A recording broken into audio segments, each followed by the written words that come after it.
So hello ভাই লোক, কেমন আছো তোমরা সবাই? আশা করছি সবাই খুব ভালো আছো, আর আমিও খুব ভালো আছি। তো আজকে অনেক দিন পর আবার নতুন একটা ব্লগ নিয়ে চলে আসলাম তোমাদের জন্য। তো আজকে সন্ধে, এখন বাজে 8টা, আর এখন থেকে আমি ব্লগটা শুরু করেছি। কারণ সারাদিন কাজ করতে গেছিলাম, কাজ থেকে একটু আগে আসলাম। গিয়ে সঙ্গে সঙ্গে আমরা এখন যাচ্ছি গাজলে। গাজলে যাব। গাজলে যাওয়ার কারণ হচ্ছে একটা ব্যাট নিতে যাব। দিনের বেলা টাইম পাই না, আর সানডের দিন টাইম পাই, তো সেদিন দোকান বন্ধ থাকে, তাই ভাবলাম আজকেই যাই, টাইম যখন পেয়েছি। তো এখন চলে আসলাম আমরা গাজলের দোকানের সামনে আছি।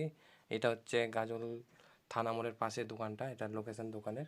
দোকানের ভেতরে ঢুকতেই দেখো বেডগুলো সব রাখা আছে, দারুণ দারুণ বেড। আর বেডগুলো আমি একে একে দেখছি, আমরা, আমার ফ্রেন্ড আর আমি, বেডগুলো কেমন হয়, কোনটা নিলে ভালো হয়, কোনটা শর্ট ভালো। আর এই যে দেখো দোকানে তোমরা সব খেলার মানে ব্যাডমিন্টন যা আছে, যা যাবতীয় খেলার সব জিনিসগুলোই পাবে তোমরা।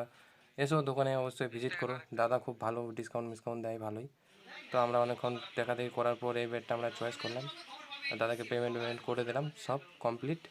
এই পেনটার দাম পড়লো আমাদের 2500 টাকা। তো আমরা এখন দোকান থেকে বেরোয় গেলাম, বেরোচ্ছি দোকানে, আর সামনে আমাদের বাইক রাখা আছে। দেন আমরা এখন বাড়ির দিকে রওনা দিয়ে দিলাম। আর দেখো গাজলটা কত সুন্দর লাগছে রাতের বেলা লাইটে। আগের থেকে গাজল অনেক উন্নতি হয়েছে গাইস, অনেক। তো তোমাদেরকে যদি ভিডিও ভালো লাগে থাকে অবশ্যই একটা লাইক করো, আর কমেন্ট করে জানিও ভিডিওটা কেমন হয়েছে। আর এরকম মজাদার ব্লগ পেতে হলে, দেখতে হলে আমার চ্যানেলটা সাবস্ক্রাইব করে নিও অবশ্যই।